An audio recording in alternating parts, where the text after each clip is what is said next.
आज हम देखते हैं कि लिबरलिज्म की टाइप्स कितनी है।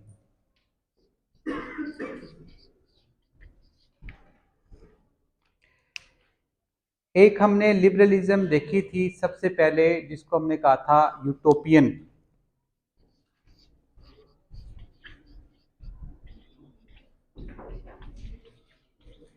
या आइडियलिज्म,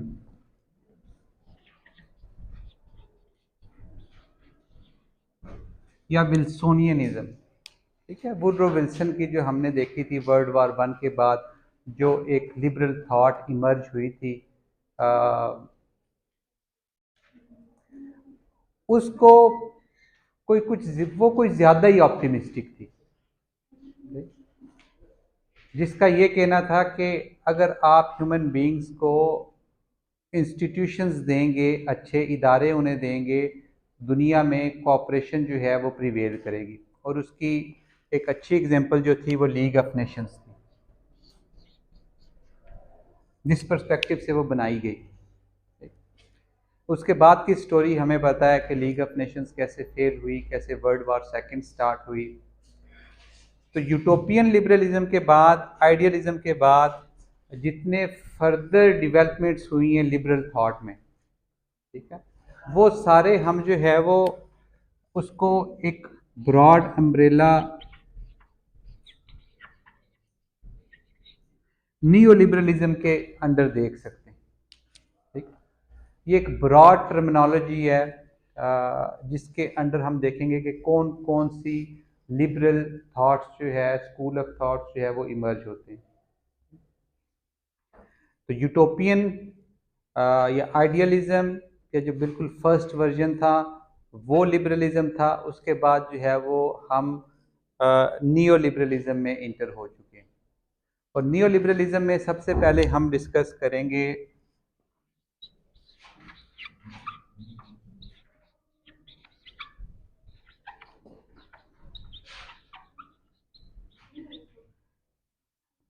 सोशियोलॉजिकल लिबरलिज्म।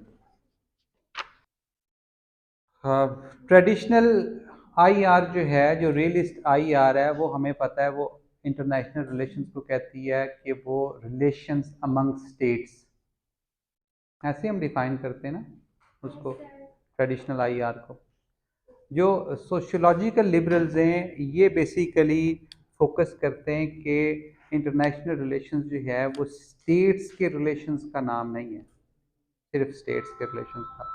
उसमें इंडिविजुअल्स, उसमें ग्रुप्स, उसमें सोसाइटीज़, ये सारे जो है वो कंट्रीब्यूट करते हैं। ठीक? एक तरह से आपको नज़र आता है कि सिर्फ स्टेट्स आपस में इंटरेक्ट नहीं कर रही, बल्कि इंडिविजुअल्स भी आपस में इंटरेक्ट कर रहे हैं, बल्कि स्टेट्स के अंदर डिफरेंट ग्रुप्स हैं वो भी आपस में इंटरेक्ट कर रहे हैं। ठीक है, इसे हम ट्रांसनेशनल जो है वो टाइज कहते हैं, या हम ट्रांसनेशनल रिलेशंस कहते हैं। Transnational transnational relations. जिस वक्त कोल्ड वॉर थी 1950s-60s में, उस वक्त कोल्ड वॉर के साथ साथ एक और डेवलपमेंट भी दुनिया में हो रही थी, और वो हो रही थी कि जो डेवलप्ड कंट्रीज थी, स्पेशली जो वेस्टर्न कंट्रीज थी उस वक्त, उनमें आपस में ट्रेड भी बहुत ज़्यादा इंक्रीज हो रही थी। ठीक है, ट्रेड रिलेशंस आपस में उनके, अगर आप आपकी बुक में एक मैप है, एक टेबल है, उसको आप देखें, आपको नज़र आएगा कि 50s-60s में एक तरफ रियलिज्म का, कोल्ड वॉर का एक वो नैरेटिव चल रहा है, और दूसरी तरफ स्टेट्स जो है, स्पेशली जो वेस्टर्न स्टेट्स हैं, ये आपस में बहुत कोऑपरेट भी कर रही हैं।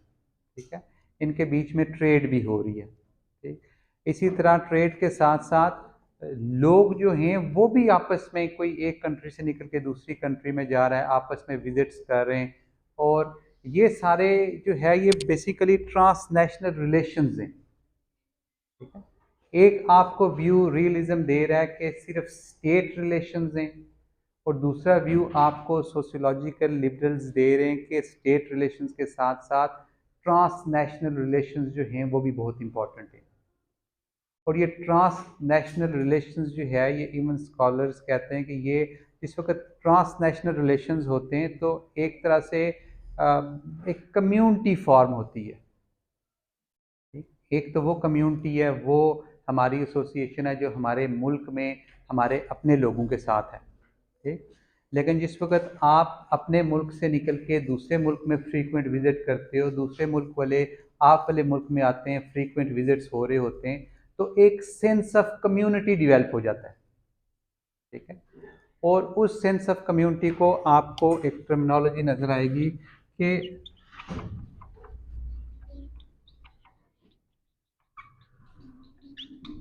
सिक्योरिटी कम्युनिटी का नाम दिया हुआ है किसी एक स्कॉलर ने, ठीक है। उसको आप जो मर्जी नाम दे दें। लिबरलिज्म के अंदर अंडर आपको इस तरह की काफ़ी सारी टर्मिनोलॉजीज नज़र आएंगी, ठीक है। World community, security community, trans Atlantic community, ABC community, जो सारी ये डिनोट कर रही होती है कि बेसिकली जितने भी इंडिविजुअल्स हैं ये आपस में एसोसिएट करते हैं, यानी यूनिवर्सलिस्टिक जो है वो फीलिंग आपके अंदर वो इमर्ज होती है। ऐसा नहीं है कि सिर्फ एक मुल्क के जो सिटीजन्स हैं उनकी एसोसिएशन सिर्फ उस मुल्क के साथ है, ठीक। आपके जिस वक्त ट्रांस नेशनल रिलेशंस होते हैं, आप यहाँ से निकले दूसरे मुल्क में गए, वहाँ पे आपकी फ्रेंडशिप इस्टेब्लिश हुई, वहाँ पे आपके लिंक्स बने, आप एक तरह से उस कम्युनिटी का पार्ट बन चुके हो, ठीक है। उस कम्युनिटी के जो इश्यूज हैं वो अब आपको इफ़ेक्ट करते हैं, और आप लिटरली, आप में से कुछ लोग जिनने कभी ट्रैवल किया हो या जिनका बैकग्राउंड हो दूसरे मुल्कों में या जिनके रिलेटिव्स हों दूसरे मुल्कों में, उन्हें पता होगा कि सिर्फ ये मुल्क उनको इफ़ेक्ट नहीं करता, उस मुल्क में जो चीज़ें हो रही होती हैं वो भी इफ़ेक्ट कर रही होती हैं, उस मुल्क में जो इश्यूज चल रहे होते हैं वो भी इफ़ेक्ट कर रहे होते हैं। तो आप बेसिकली सिर्फ अपने मुल्क की कम्युनिटी का पार्ट नहीं होते, बल्कि ये जो ट्रांस नेशनल रिलेशंस हैं ये स्टेट रिलेशन से बहुत ब्रॉड चीज़ है, ठीक है।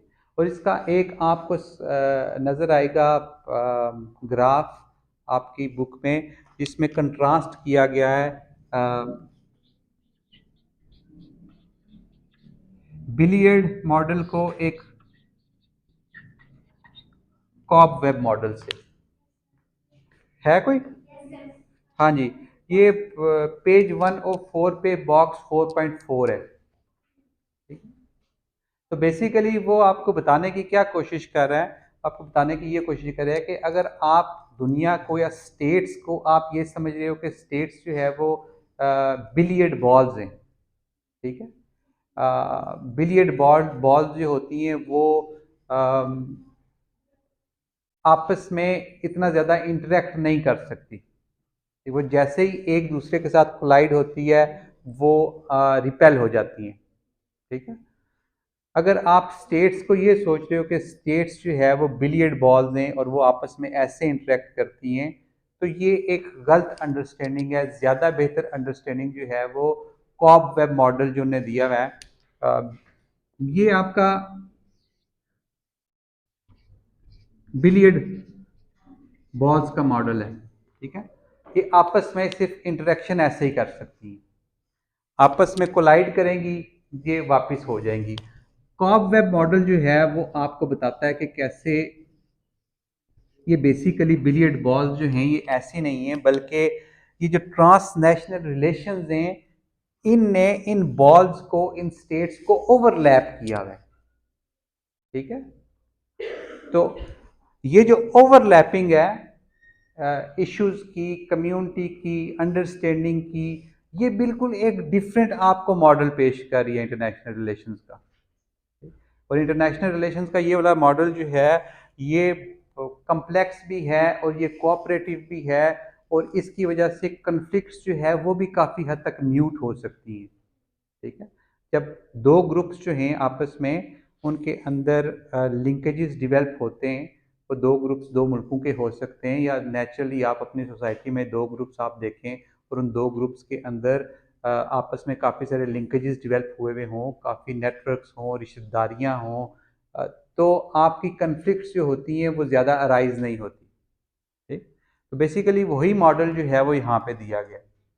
तो सोशियोलॉजिकल लिबरल्स हमें क्या बताते हैं कि दुनिया सिर्फ स्टेट इंटरेक्शंस का नाम नहीं है। इंटरनेशनल रिलेशंस इससे ज़्यादा कम्प्लेक्स हैं और उसमें ज़्यादा इंटरेक्शंस हो रही हैं, और हमें जो फोकस रखना है वो इंडिविजुअल पे रखना है कि इंडिविजुअल्स कैसे ट्रैवल कर रहे हैं और ये ट्रैवलिंग कैसे उनकी सेंस ऑफ कम्युनिटी को, उनकी अंडरस्टैंडिंग को इफ़ेक्ट कर रही है।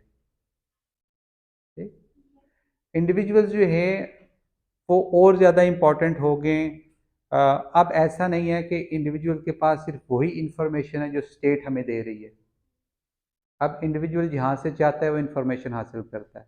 ठीक है, हमें ग्लोबलाइज्ड वर्ल्ड में रह रहे हैं। ठीक, सिर्फ इंडिविजुअल उस इश्यूज से कंसर्न नहीं है जो उसके मुल्क में हैं, बल्कि ओवरऑल ऐसे इश्यूज भी इंडिविजुअल को मोटिवेट करते हैं जो कि उसके मुल्क के अपने इश्यूज नहीं हैं बल्कि पूरी कम्युनिटी के इशू हैं।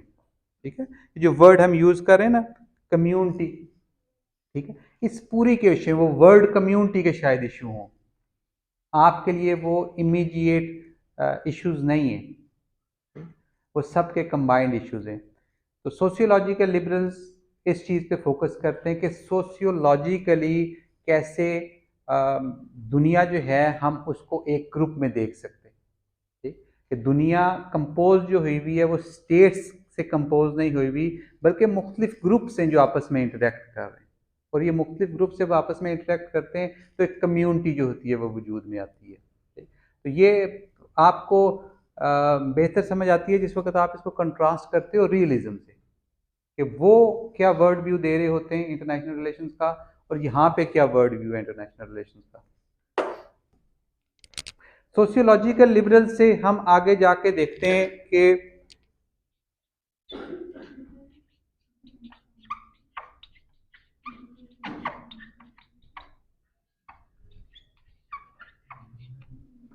इंटरडिपेंडेंस,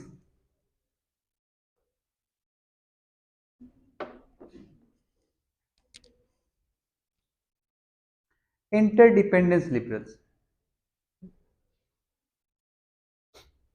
तो इनका ये कहना है कि जिस वक्त आपका इंटरेक्शन जो है वो दूसरे स्टेट से ज़्यादा होता है, हमने अभी सोशियोलॉजिकल लिबरल्स में यही बात डिस्कस की कि कैसे इंडिविजुअल की जो मूवमेंट है उसने कैसे एक सेंस ऑफ कम्युनिटी जो है वो डेवलप की है, लेकिन बात सेंस ऑफ कम्युनिटी से आगे भी चली गई है कि वो सेंस ऑफ कम्युनिटी से आगे हमने या इंडिविजुअल्स ने या ग्रुप्स ने एक इंटरडिपेंडेंस क्रिएट कर दी है।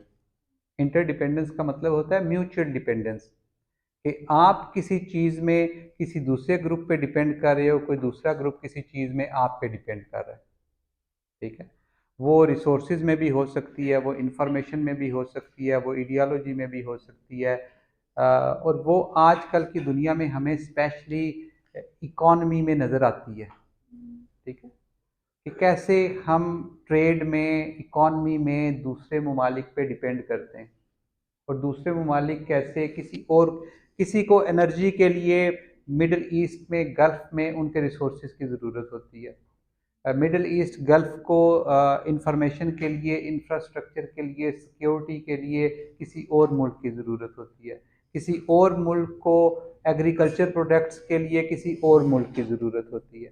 ठीक है, तो ट्रेड में हमें ये सारी चीज़ें नज़र आ रही होती हैं कि किस तरह सारे कंट्रीज जो है वो आपस में एक तरह से इंटरडिपेंडेंट है। ठीक है, और ये इंटरडिपेंडेंस जो है ये ट्रेड के अलावा आपके सोशल रिलेशंस में, कम्युनिटी में भी डेवलप हो जाती है। आप काफ़ी सारी चीज़ों में दूसरी कम्युनिटीज़ पे डिपेंड कर रहे होते हो। तो ये इंटरडिपेंडेंस जो है ये भी एक पर्सपेक्टिव देती है कि दुनिया सिर्फ ऐसे आपस में इंटरेक्ट नहीं कर रही, कोलाइड नहीं कर रही, बल्कि उसके अंदर एक इंटरडिपेंडेंस जो है वो कायम हो चुकी है, और वो इंटरडिपेंडेंस आपकी पॉलिसीज़ को इफ़ेक्ट करती है।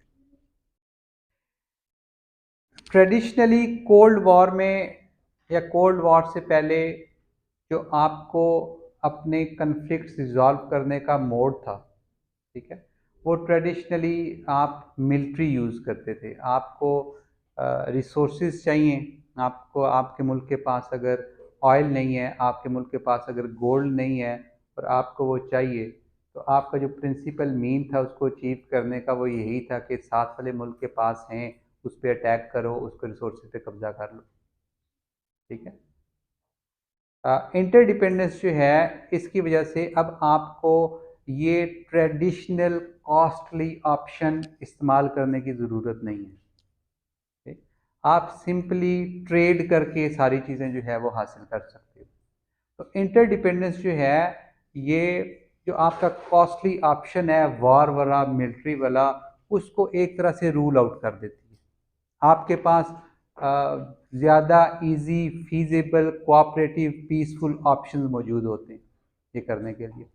और इसको स्कॉलर्स ने मज़ीद आगे जाके थ्योराइज किया और उसको कहा कि इस वक्त दुनिया में इंटरडिपेंडेंस से आगे हम जिस दुनिया में रह रहे हैं उसको हम कहते हैं कम्प्लेक्स इंटरडिपेंडेंस।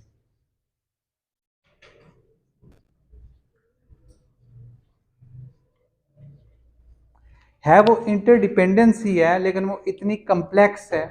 ठीक है। वो रिलेशंस इतने ज़्यादा कम्प्लेक्स हैं कि हम उसको उस तरह से विजुअलाइज नहीं कर सकते। ठीक।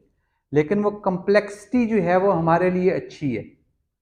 जितने ज़्यादा कम्प्लेक्स रिलेशनशिप हैं, जितने ज़्यादा कम्युनिटीज़ आपस में जो है वो इंटरेक्ट कर रही हैं, आपस में उनके रिलेशनशिप्स हैं, वो सब एक तरह से पीसफुल कोऑपरेशन उसको प्रमोट कर रहे हैं। और कम्प्लेक्स इंटरडिपेंडेंस जो है, आपको एक 4.8 अगर आप देखें अपना बॉक्स,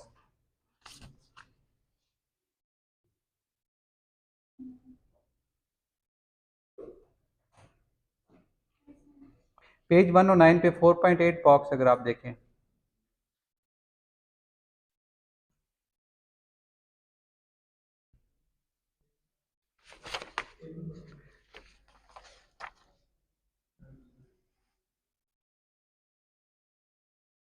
तो आपको नजर आएगा कि रियलिज्म जो है वो क्या पिक्चर प्रेजेंट कर रहा है और उसके मुकाबले में जो कम्प्लेक्स इंटरडिपेंडेंस है उसका क्या आर्गूमेंट है। रियलिज्म आपको कह रहा है कि स्टेट्स जो है वो डोमिनेंट और कोहेरेंट यूनिट्स हैं, वो एक्टर्स हैं, डोमिनेंट एक्टर्स इंटरनेशनल रिलेशंस के।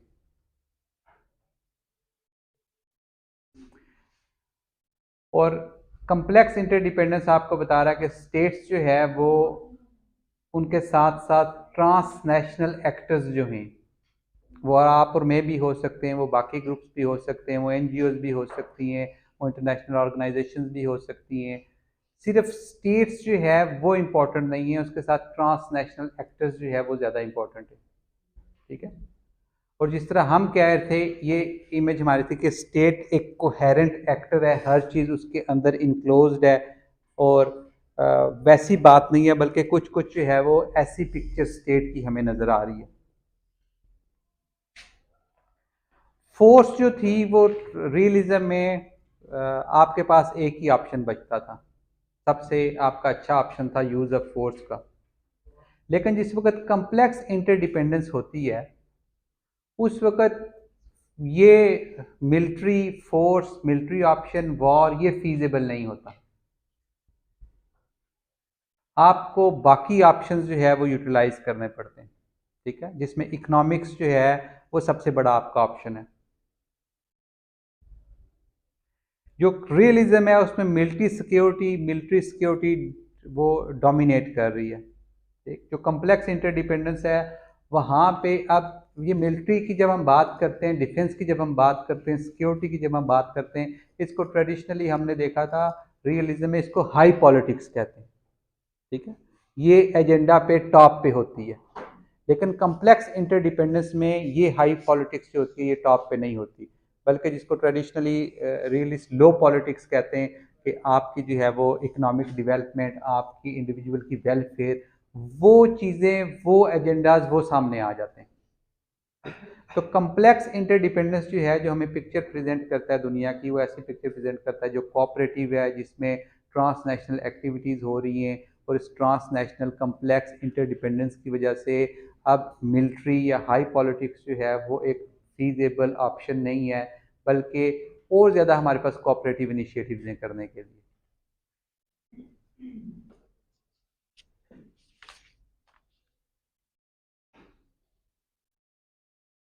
और जो दुनिया की पिक्चर है वो अगेन ऐसा नहीं है कि स्टेट रिलेशंस और स्टेट इंटरेक्शंस जो है वो सिर्फ इम्पोर्टेंट। अगर हम दुनिया को देख रहे हैं और प्राइमरीली जिस नज़र से देख रहे हैं उसमें हमारे लिए जो मेन एक्टर्स है वो दुनिया नहीं है, बल्कि इंडिविजुअल्स हैं, और इंडिविजुअल्स के आगे ग्रुप्स हैं और आगे डिफरेंट ट्रांसनेशनल एक्टर्स हैं। तो अब जो पूरी दुनिया है वो एक तरह से रिप्रेजेंट करती है जैसे हमारी डोमेस्टिक पॉलिटिक्स होती है कि इंटरनेशनल पॉलिटिक्स और डोमेस्टिक पॉलिटिक्स में, ये हमने अजम्पशंस में भी शुरू में पढ़ा था कि कोई क्वालिटेटिव डिफरेंस नहीं है। ऐसा नहीं है कि इंटरनेशनल रिलेशंस के लिए हमें कोई डिफरेंट थ्योरी लेके आनी पड़ेगी, क्योंकि इंटरनेशनल रिलेशंस में स्टेट एक्टर्स होती हैं और स्टेट डिफरेंटली बिहेव करती हैं। अगर हम ये एज्यूम करें कि international relations fundamentally individual relations का ही नाम है, तो इंडिविजुअल रिलेशन से हम ऑलरेडी डोमेस्टिक पॉलिटिक्स में डील कर रहे हैं। ठीक है, तो इंटरनेशनल रिलेशंस के लिए हमें कोई स्पेशल किसी थ्योरी की, स्पेशल अंडरस्टैंडिंग की, हाई पॉलिटिक्स की ज़रूरत नहीं है। और ये जिस वक्त ये बात हो रही थी कम्प्लेक्स इंटरडिपेंडेंस की, कि ऐसी कम्प्लेक्स इंटरडिपेंडेंस जो है वो क्रिएट हुई हुई है, और जिस कम्प्लेक्स इंटरडिपेंडेंस में आप मिलिट्री यूज़ नहीं करते, तो जो जगह थी या जो इसकी आप एग्जांपल उस वक्त प्रेजेंट कर सकते हो, ये 1970s 80s में ये डिस्कशन हो रही थी, 90s में भी कंटिन्यू रही, तो वो प्राइमरीली जो है वो वेस्टर्न यूरोप था। कि वेस्टर्न यूरोप आज भी आपको नज़र आएगा कि वेस्टर्न यूरोप में कोई भी कन्फ्लिक्ट्स हों, कोई भी चीज़ें हों, तो कभी भी जो है वो मिलिट्री ऑप्शन नहीं यूज़ होता। वो इतने कम्प्लेक्सली आपस में जो है वो उनकी इंटरमिंगलिंग हुई हुई है। वो इतने इंस्टीट्यूशंस हैं वेस्ट में जो एग्जिस्ट करते हैं, इतने इंडिविजुअल्स हैं जिनकी जो है वो ट्रांसनेशनल मूवमेंट्स हैं, जिनकी टाइज हैं बाकी कंट्रीज़ में, वहाँ पे ये कम्प्लेक्स इंटरडिपेंडेंस आपको नज़र आएगी। ठीक है, आहिस्ता आहिस्ता यानी ये एक्सपेंड कर सकती है बाकी जगहों पे भी, लेकिन प्राइमरीली जहाँ पे ये कम्प्लेक्स इंटरडिपेंडेंस से कम्युनिटी आपको नज़र आएगी वो वेस्टर्न यूरोप है। ठीक है, इवन जापान भी आपको उसमें नज़र आ सकता है। ठीक है, जो कंट्रीज आगे चल के हम देखेंगे कि इस कम्प्लेक्स इंटरडिपेंडेंस में, इस कम्युनिटी में इंटर होने के लिए क्या बेसिक जो है वो रिक्वायरमेंट्स हैं। लेकिन जितनी भी हम चीज़ें डिस्कस कर रहे हैं वो हम यही डिस्कस कर रहे हैं, हम ये समझने की कोशिश कर रहे हैं कि कोऑपरेशन कहाँ पे हो रही है, और कोऑपरेशन को समझने के लिए हमें कौन कौन सी टर्मिनोलॉजीज़, कौन कौन से टूल्स जो है वो ज़रूरी हैं, या कौन कौन सी टर्मिनोलॉजीज़ या थीरीज़ स्कॉलर्स ने प्रेजेंट की हैं, जिसमें से इंटरडिपेंडेंस और कम्प्लेक्स इंटरडिपेंडेंस जो है ये एक पर्सपेक्टिव है समझने के लिए। इसी को अगर हम एक्सपेंड कर लें, हमने सोशियोलॉजिकल को एक्सपेंड किया, हम आगे इंटरडिपेंडेंस पे, इंटरडिपेंडेंस को ही अगर हम एक्सपेंड करें,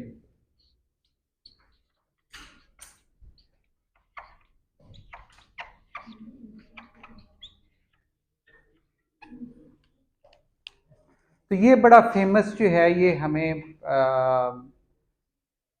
एक स्कूल ऑफ थॉट लिबरलिज्म में मिलता है, इंस्टीट्यूशनल लिबरल्स। इसको नियो लिबरल इंस्टीट्यूशनलिज्म भी कहते हैं। ठीक है, लेकिन मैंने कहा नियो लिबरल जो है वो ब्रॉड कैंप है जिसके अंडर ये सारे एग्जिस्ट करते हैं।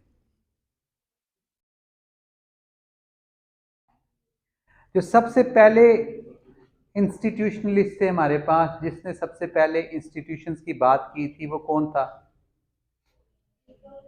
हाँ जी, ये हमारे यूटोपियन भाई, ठीक, और जिनका ये कहना था कि इंस्टीट्यूशंस जो हैं इम्पॉर्टेंट भी हैं और वो दुनिया में पीस जो है वो ला सकते हैं। दुनिया एक जो एग्जांपल थी कि एक आप समझ लें जो स्टेट्स हैं वो एक जंगल में एग्जिस्ट कर रही हैं और इंस्टीट्यूशंस जो हैं उसी जंगल को रूल बेस्ड जू बना देते हैं। ठीक है, होता वो जंगल ही है, उसी में शेर घूम रहा होता है, उसी में हाथी होता है, सब चीज़ें होती हैं, लेकिन बीच में इंस्टीट्यूशंस आ जाते हैं, बीच में रूल्स आ जाते हैं, बीच में केजेस आ जाते हैं।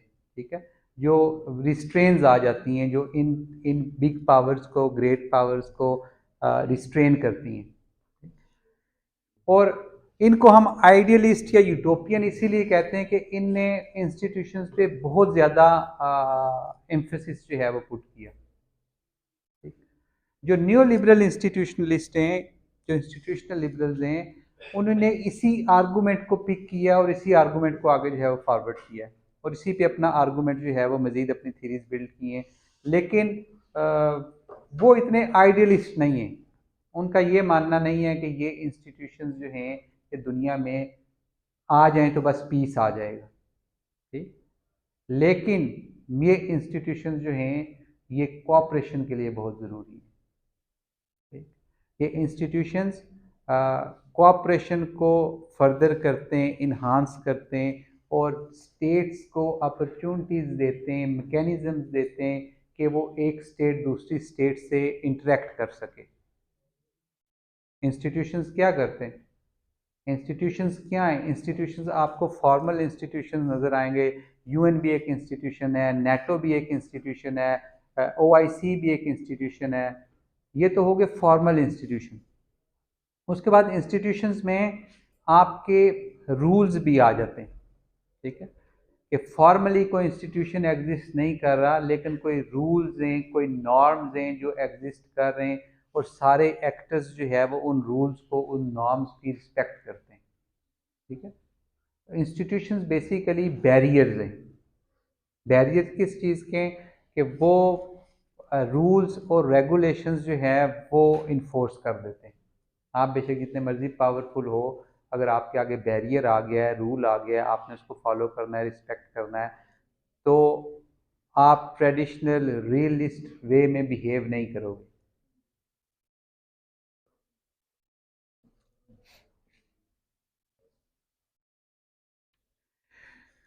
यहाँ पे हमारे जो ट्रांसनेशनल रिलेशंस थे, सोशियोलॉजिकल लिबरल्स, उसकी वजह से पीस प्रिवेल हो रहा था। ठीक है, यहाँ पे जो इंटरडिपेंडेंस और कम्प्लेक्स इंटरडिपेंडेंस थी उसकी वजह से पीस प्रिवेल हो रहा था, एक पीसफुल व्यू हमें मिल रहा था। और यहाँ पे जो इंस्टीट्यूशंस हैं, ठीक है, वो कैसे फैसिलिटेट कर रहे हैं इन सारी चीज़ों को, वो कैसे हमें इन बेसिकली जो रियलिस्ट का आर्गूमेंट है वो यही है कि स्टेट्स जो होती हैं वो फियरफुल होती हैं एक दूसरे की। ठीक, वो ट्रस्ट नहीं करती किसी दूसरी स्टेट पे। ठीक है, आपको यही डर लगा रहता है कि साथ वाली स्टेट जो है ये पता नहीं क्या कर देगी। इंस्टीट्यूशंस क्या करते हैं? इंस्टीट्यूशंस आपका कॉन्फिडेंस बिल्ड करते हैं। जब आपका इंटरेक्शन उस स्टेट से होता है, जब आप और वो स्टेट उसी इंस्टीट्यूशन के मेंबर होते हो, आप आपस में जो है वो बातें करते हो, आप आपस में एक्सचेंजेस करते हो डेलीगेशन की, काफ़ी सारी और आपके फियर्स जो है वो अब ख़त्म हो रहे हैं। ठीक, आप इंस्टीट्यूशन ट्रस्ट बिल्ड कर रहे हैं ना आपका। ठीक है, और आ, आपको पता है रियलिस्ट का ये भी क्लेम था कि जैसे कोल्ड वॉर ख़त्म होगी या ख़त्म हुई है तो यूरोप में इंस्टेबिलिटी आ जाएगी, था ना क्लेम? तो ये इंस्टीट्यूशनलिस्ट आपको बताते हैं कि यूरोप में इंस्टेबिलिटी क्यों नहीं आई, क्योंकि सारा यूरोप जो था वो इसी उसमें आपको ये इंस्टीट्यूशंस, नेटो, यूरोपीय यूनियन, बाकी सारी चीज़ें, यानी अब वो स्टेट्स इतनी एक दूसरे की फियरफुल नहीं है। ठीक है, इन इंस्टीट्यूशंस की वजह से कोऑपरेशन भी इंक्रीज हुई है, इनकी वजह से ट्रस्ट भी इंक्रीज हुआ है और वो जो इंस्टेबिलिटी प्रिडिक्ट की जा रही थी कि यूरोप में आनी है वो नहीं आई। किसका? हाँ जी, अब उसी कॉन्टेक्स्ट में हम बात करें ना कि जिस वक्त यूएसएसआर ख़त्म हो गया है, एक पावर ख़त्म हो गई है, यूरोप में हमें पता है पोटेंशियली पावर्स थी, अभी भी हैं। जर्मनी एक बहुत बड़ी पावर है, यूके एक बहुत बड़ी पावर है, फ्रांस एक बहुत बड़ी पावर है। तो एक सिनेरियो ये भी था कि मल्टीपोलर वर्ल्ड इमर्ज हो जाएगी, ठीक है। और उस मल्टीपोलर वर्ल्ड में यूरोप में इंस्टेबिलिटी इंक्रीज होगी, क्योंकि हिस्टोरिकली यूरोप कभी भी स्टेबल नहीं रहा। हिस्टोरिकली ये सारी स्टेट्स जो हैं, जर्मनी, फ्रांस, इंग्लैंड, हमेशा एक दूसरे की फियरफुल रही हैं। हिस्ट्री उठा के देख लें, सारी एक दूसरे पे जो है वो वॉर से हिस्ट्री भरी हुई है। तो एक सिनेरियो ये भी था कि मल्टीपोलर वर्ल्ड में ये दोबारा से हिस्ट्री अपने आप को रिपीट करेगी। रियलिस्ट का क्लेम कि हम हिस्ट्री से कुछ भी लर्न नहीं करते, ठीक है।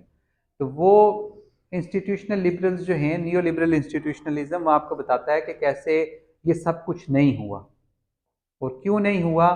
इनका क्लेम है कि इंस्टीट्यूशंस ने उनमें बहुत रोल प्ले किया, ठीक। ज़्यादा कॉपरेशन जो हुई है वो इसकी वजह से हुई है, सिर्फ इंस्टीट्यूशंस की वजह से नहीं। यानी ओवरऑल आप पिक्चर देखें कि क्या हो रहा है, स्पेशली यूरोप में, वेस्टर्न यूरोप में।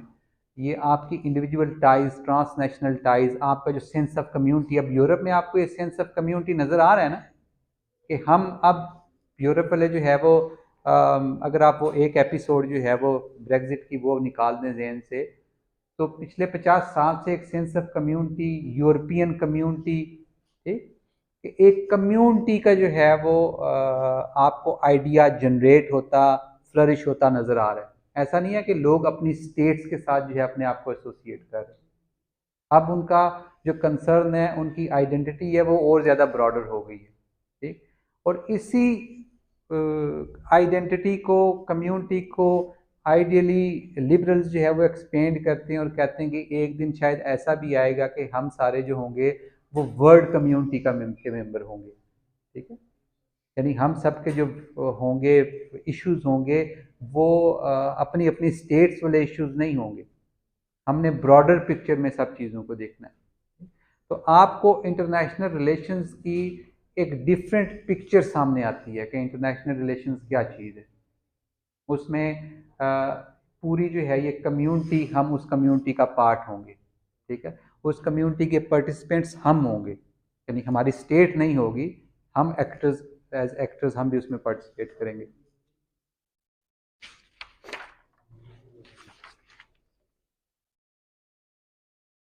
आपका बॉक्स है 4.9। इसमें देखें, इसमें आपको नजर आएगा कि इंस्टीट्यूशंस जो हैं वो क्या रोल प्ले कर रहे हैं।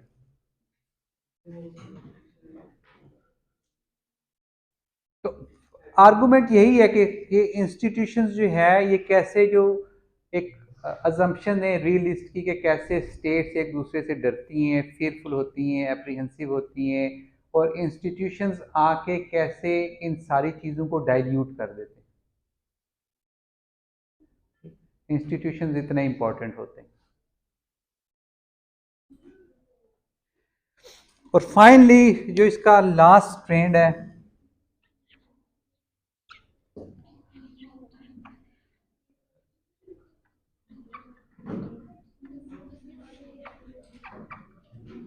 Republican liberals.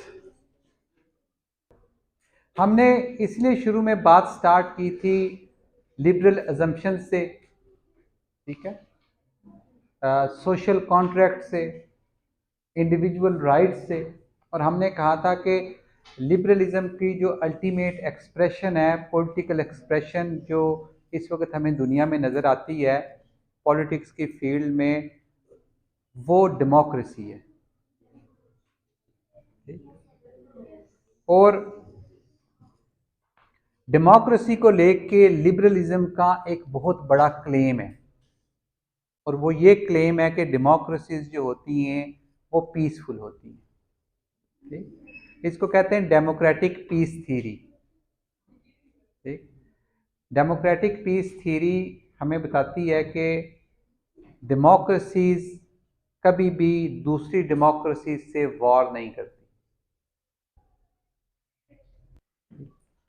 अगर इसी आर्गुमेंट को आप लॉजिकली एक्सटेंड करें, और अगर आप ये सोचें कि अगर पूरी दुनिया में हर स्टेट जो है वो एक डेमोक्रेसी बन जाए, ठीक, डेमोक्रेसी दुनिया में प्रिवेल कर जाए, ये liberal rights, human rights, individualism, rule of law, ये सारी दुनिया में अगर प्रिवेल कर जाए, तो अगर डेमोक्रेसीज एक दूसरे के साथ कभी वॉर नहीं करती और सारी दुनिया डेमोक्रेटिक हो जाए, तो वॉर तो वैसे ही एलिमिनेट होगी। ठीक, तो दुनिया में यानी पीस जो है वो एब्सेंस ऑफ वॉर का नाम नहीं है। लिबरल्स कहते हैं, सॉरी रियलिस्ट कहते हैं कि आपने पीस इस्टेब्लिश करना है तो आप बैलेंस ऑफ पावर, ठीक है, जितनी देर वो बैलेंस कायम रहेगा पीस प्रिवेल करेगा। ठीक है, तो उनका जो पीस है रियलिस्ट का, वो पीस है जिसमें एब्सेंस ऑफ वॉर है, और वो वॉर एक लूमिंग थ्रेट है, वो कभी भी हो सकती है। वो बैलेंस ऑफ पावर जो होता है वो बैलेंस बड़ा फ्रेजाइल होता है। ठीक, तो जो पीस की लिबरल्स बात करते हैं आइडियली कि एक दिन अगर ऐसा आए कि डेमोक्रेसी जो है वो सारी दुनिया का पॉलिटिकल सिस्टम बन जाए, तो फिर ये हमेशा के लिए जो है पीस प्रिवेल कर सकता है, और हमें कभी भी जो है उस बैलेंस के आउट ऑफ बैलेंस होने का डर नहीं रहेगा।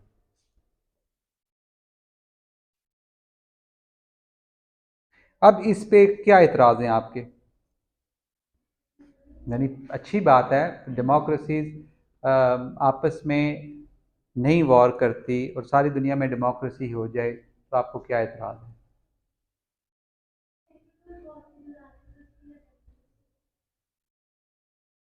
एक रियलिस्ट का एक आर्गुमेंट है, यानी काउंटर आर्गुमेंट है, और वो ये है कि डेमोक्रेसीज कोई पता नहीं चलता कभी भी जो है वो स्लाइड होके वापस जो है वो लिबरल डेमोक्रेसी से इलिबरल डेमोक्रेसी हो सकती है। और इसकी बहुत अच्छी एग्जांपल आपने दी है जर्मनी की। सेकेंड वर्ल्ड वॉर में जर्मनी जो था वो एक लिबरल डेमोक्रेटिक स्टेट थी, और वो कैसे लिबरल से डेमोक्रेसी से अथॉरिटेरियन उसमें कन्वर्ट हुआ। ठीक, और रियलिस्ट यही कहते हैं कि जितनी भी डेमोक्रेसीज हैं ये कल को क्या टर्न लेंगी आपको नहीं पता। तो बेसिकली आपका जो फार्मूला है वो फ्लॉड है। तो बात इतनी सिंपल और इतनी जो है वो सुपरफिशियल नहीं है। डेमोक्रेसीज जो हैं वो दुनिया में पिछले 400-500 साल से एग्जिस्ट कर रही हैं। ठीक है, इसके लिए हम एक टर्म यूज़ करते हैं, कंसोलिडेटेड डेमोक्रेसी। ठीक, कंसोलिडेटेड डेमोक्रेसी का मतलब ये होता है कि वो डेमोक्रेसी, वो डेमोक्रेटिक कंट्रीज जिनमें डेमोक्रेसी कंसोलिडेट हो चुकी है, सोलिडिफाई हो चुकी है। ठीक है, और अब उन कंट्रीज में डेमोक्रेसी की बैक स्लाइडिंग का कोई ज़्यादा चांस नहीं है। कुछ जो न्यू डेमोक्रेसीज होती हैं, ये डेमोक्रेसीज के साथ इश्यू है, जो न्यू डेमोक्रेसीज होती हैं, जो यंग डेमोक्रेसीज होती हैं, वो क्योंकि ये डेमोक्रेटिक नॉर्म्स, डेमोक्रेटिक कल्चर, ये सारी चीज़ें नई नई सीख रही होती हैं। ठीक है, और इसमें से अक्सर जो डेमोक्रेसीज होती हैं वो लिबरल डेमोक्रेसीज नहीं होती, वो इलिबरल डेमोक्रेसीज होती हैं। अगर आपको लग रहा है कि आप जिस मुल्क में रह रहे हैं ये एक डेमोक्रेटिक कंट्री है, तो जिस वक्त हम डेमोक्रेसी को मज़ीद डेप्थ में देखेंगे और उसको मेजर करेंगे कि डेमोक्रेसी कैसे मेजर होती है, तो शायद सिर्फ पहली क्वालिफिकेशन जो है रेगुलर इलेक्शंस, वो आपकी कंट्री मीट करे। उसके बाद जितनी भी क्वालिफिकेशन है डेमोक्रेसी की, आप उस पर पूरा शायद ना उतरो। ठीक, तो सिर्फ लेबल ये हो जाना आपकी कंट्री के साथ या आपके दिमाग में, क्योंकि इस साथ लगा हुआ है डेमोक्रेटिक रिपब्लिक, या लोग कहते हैं कि डेमोक्रेसी है, तो कहने से डेमोक्रेसी नहीं हो जाती। ठीक है, डेमोक्रेसी मेजर होती है, बेशुमार ऐसे रिसर्च इंस्टीट्यूट्स हैं, ऐसे इंडिकेटर्स हैं जो मेजर करते हैं डेमोक्रेसी को, और हमें बताते हैं कि दुनिया में कौन सी जो है वो कंसोलिडेटेड डेमोक्रेसीज हैं, कौन सी डेमोक्रेसीज जो है वो रिस्क पे हैं। इंडिया और पाकिस्तान, ये उन दोनों यानी डेमोक्रेसी की डेफिनेशन पे पूरा नहीं उतरते। पाकिस्तान को ज़्यादा नहीं उतरता, और इंडिया भी जो है वो लिबरल डेमोक्रेसी नहीं है। ठीक है, अगर आपने लिबरलिज्म की कुछ assumptions पढ़ी हैं, देखी हैं, तो उसमें individual rights, individualism, rule of law, ये आपको जो है वो शायद नहीं नज़र आएगा उन कंट्रीज़ में जो इलिबरल होती हैं। सिर्फ इलेक्शंस के होने से और सिर्फ गवर्नमेंट के रेगुलरली चेंज होने से कोई डेमोक्रेसी, ट्रू लिबरल डेमोक्रेसी नहीं हो जाती। Democracies don't go to war वाला जो क्लॉज है वो सिर्फ लिबरल डेमोक्रेसीज पे अप्लाई होता है। और लिबरल डेमोक्रेसीज कौन सी होती हैं, ये आपको 4.12 में नजर आएगा कि जहां पे डेमोक्रेटिक कल्चर प्रिवेल करता है। 4.12 में देखें ना,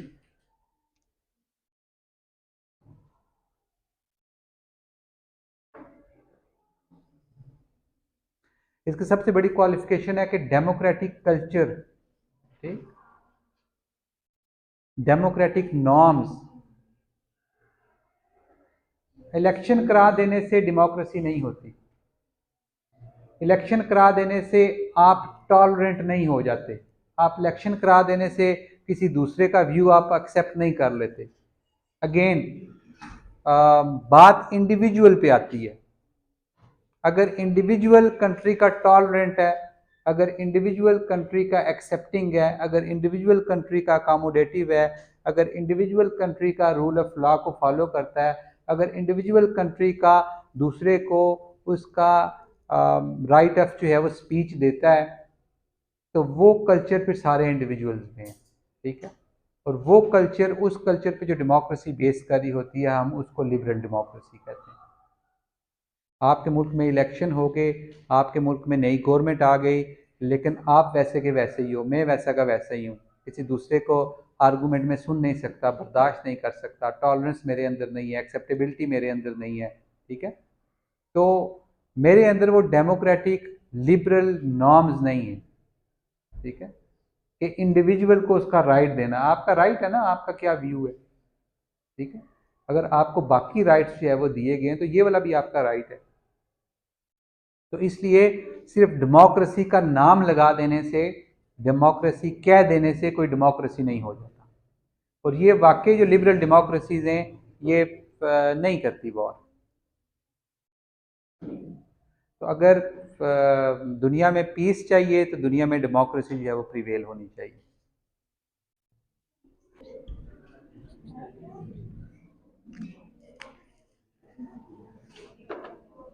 अभी तक जो पिक्चर है लिबरलिज्म की आपके सामने आई है, बहुत अच्छी पिक्चर है। आप उसे अप्रिशिएट कर रहे होंगे, आप उसे एक्नॉलेज कर रहे होंगे, आप कह रहे होंगे जो लिबरल्स कह रहे हैं बहुत अच्छा कह रहे हैं, दुनिया ऐसे ही कुछ कुछ चलती है, दुनिया को ऐसे ही होना चाहिए, इसमें कोऑपरेशन होनी चाहिए, इसमें पीस होना चाहिए, इसमें इंडिविजुअल के राइट्स होने चाहिए, इसमें ह्यूमन राइट्स होने चाहिए, ठीक है।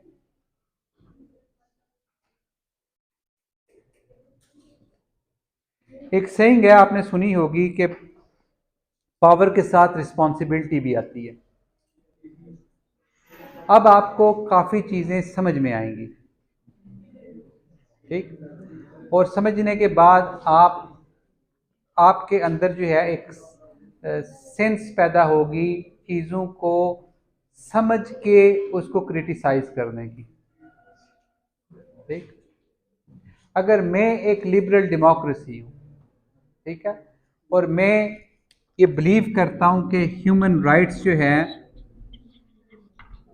वो दुनिया में एग्जिस्ट करने चाहिए, ठीक है, इंडिविजुअल के पास राइट्स होने चाहिए। और मैं ये बिलीव करता हूँ कि डेमोक्रेसी जो है वो बेस्ट पॉलिटिकल सिस्टम है। अगर किसी मुल्क में डेमोक्रेसी नहीं है, किसी मुल्क में फॉर इंस्टेंस किंगशिप है, बादशाहत है, या किसी मुल्क में कोई डिक्टेटर बैठा हुआ है और वो अपने लोगों को राइट्स नहीं दे रहा, ठीक है, तो मैं क्या करूँगा फिर?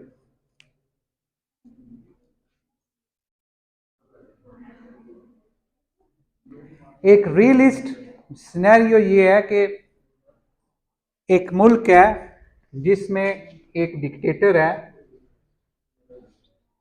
और कोई ह्यूमन राइट्स नहीं है, आपके पास राइट टू लाइफ भी नहीं है, जिस वक्त दिल करता है वो डिक्टेटर आपको जो है वो मार सकता है, ठीक है। और यहाँ पे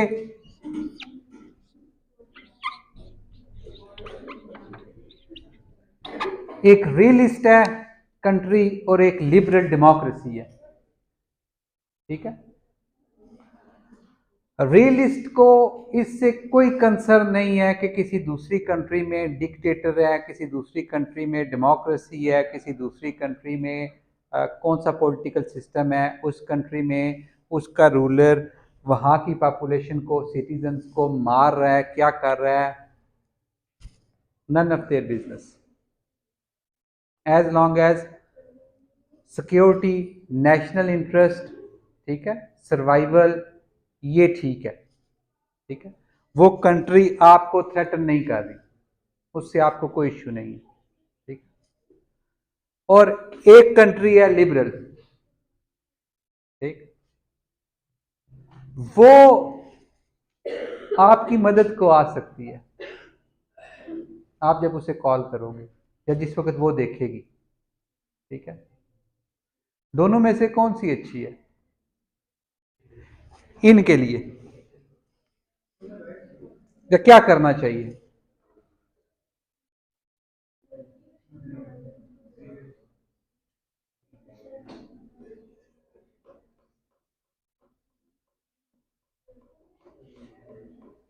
आपको पसंद है डिक्टेटर अपना? आपके पास कोई राइट्स नहीं है, ठीक है। एक हाइपोथेटिकल केस हम डिस्कस कर रहे हैं ना, ठीक। और अगर कोई आके आपको सेव करने की कोशिश करे, ठीक, इसको दूसरे अल्फाज में इसी एक्शन को, इसी फॉरेन पॉलिसी को जो रियलिस्ट हैं वो कहते हैं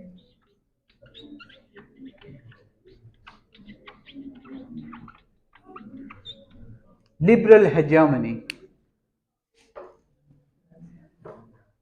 लिबरल हेजेमनी इस चीज का नाम है कि जो लिबरल पावर है इस वक्त दुनिया में, जो सुपर पावर है वो लिबरल डेमोक्रेसी है, ठीक है। और वो लिबरल डेमोक्रेसी इस चीज़ पे बिलीव रखती है कि दुनिया में डेमोक्रेसी होनी चाहिए, दुनिया में ह्यूमन राइट्स की रिस्पेक्ट होनी चाहिए, इंडिविजुअल्स के पास उनके राइट्स होने चाहिए, उनके पास फ्रीडम होना चाहिए, और सारी दुनिया में हमने ये चीज़ें स्प्रेड करनी है। इस वक्त हम लिबरलिज्म की एजम्पशंस पढ़ रहे थे, तो उनमें से किसी भी एजम्पशन पे आपको कोई एतराज़ नहीं था। आपको जितने भी राइट्स मिले थे हिस्टोरिकली वो आपको लिबरलिज्म से मिले, ठीक है। आप जो इंस्टीट्यूशंस, जो फ्रीडम्स इंजॉय कर रहे हो लिबरलिज्म की वजह से कर रहे हो, ठीक है। तो अगर अब ये पावर ये दुनिया में अपनी आइडियोलॉजी को स्प्रेड करना चाह रही है, तो आपको क्या एतराज है? तो फिर आप लोग क्यों कहते हैं, एतराज करते हैं?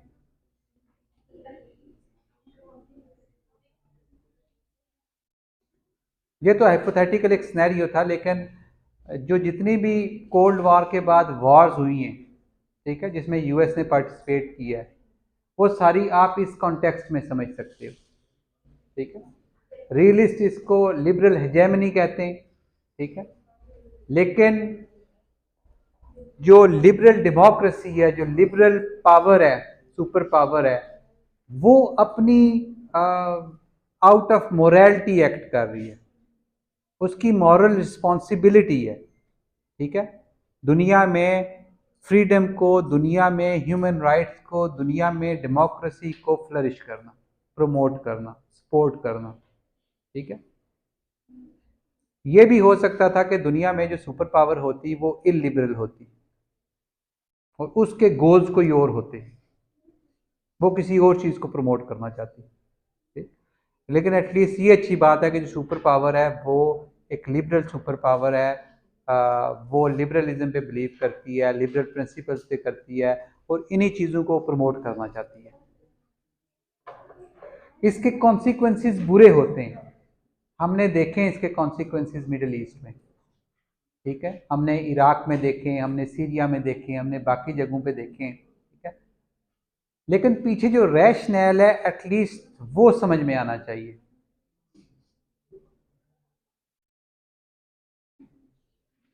कि जिस वक्त आप एक रीजन को ट्रांसफॉर्म करने की कोशिश करती है। जो रियलिस्ट हैं उनका आर्गूमेंट यही है कि ये जो लिबरल हेजेमनी है ये फेल हुई है और फेल होगी इसलिए कि सोशल इंजीनियरिंग आसान नहीं होती।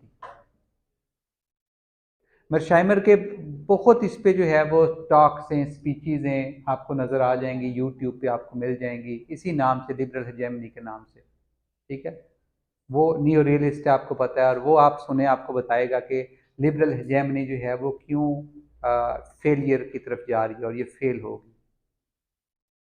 वो इस चीज़ पे डिस्कस नहीं करता कि ये मॉरली राइट है या रॉन्ग है। ठीक है, वो एक रियलिस्ट है।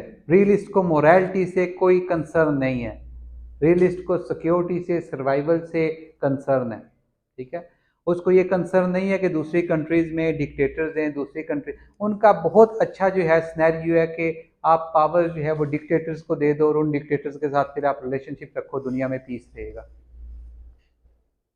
लेकिन उस तरह दुनिया में प्रोग्रेस नहीं हो सकती। जिस प्रोग्रेस पे आप बिलीव करते हो, अगर आप करते हो, ठीक है, जिन राइट्स पे आप बिलीव करते हो, अगर आप उन राइट्स पे बिलीव करते हो, वो राइट्स कभी फ्लरिश नहीं हो सकते। तो उन राइट्स के पीछे एक लिबरल पावर खड़ी है। तरीकाकार शायद गलत था, ठीक, इस तरह से सोशल इंजीनियरिंग जो है वो फेल हुई है,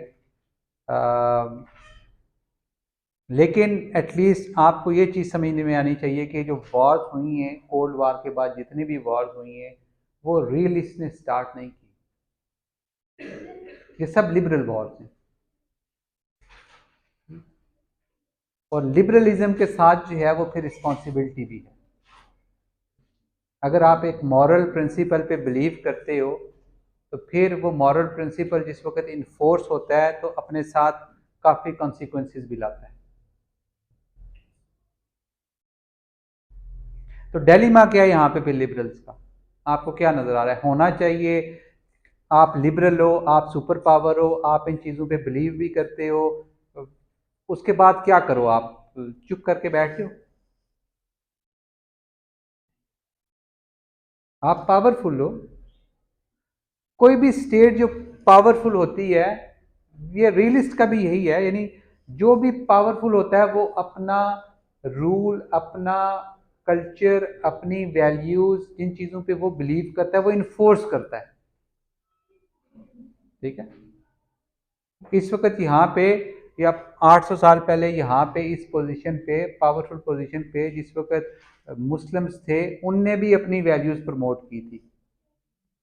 ठीक है, तो इशू ये नहीं है कि यहाँ पे जो है उसको ये नहीं करना, जो भी पावरफुल होगा वो अपने जो है वो ऑर्डर को, अपनी वैल्यूज को इन्फोर्स करेगा। लेकिन एटलीस्ट अच्छी बात यह है कि जो इस वक्त पावरफुल है वो एक लिबरल स्टेट है। ठीक है, कल को जिस वक्त कोई इलिबरल स्टेट जो है वो आ गई, यहाँ पे चाइना आ गया, रशिया आ गया, ठीक, तो आपकी कंट्री में जितनी भी ह्यूमन राइट्स वायलेशंस हो रही होंगी, कुछ भी हो रहा होगा, उसको कोई कंसर्न नहीं होगा, ना होना चाहिए। ठीक है, आज कोई ह्यूमन राइट्स वायलेशंस होती हैं, आज इस वक्त आप बात करते हो वीमेन राइट्स की, किसी और राइट्स की, किसी और ग्रुप्स के राइट्स की, तो बेसिकली आपको सपोर्ट कहाँ से मिलती है? मॉरल सपोर्ट इंटरनेशनल कम्युनिटी से मिलती है। ठीक है, आपके पीछे एक पावरफुल स्टेट, एक पावरफुल कम्युनिटी खड़ी है जो इन चीज़ों पे बिलीव करती है। ठीक, तो अगर वो पावरफुल कम्युनिटी और वो स्टेट जो है उसको आके जो है उस पोजीशन पे कोई इलिबरल डेमोक्रेसी या कोई अथॉरिटेरियन स्टेट या डिक्टेटर बैठ जाए, तो फिर आपका और मेरा क्या होना है?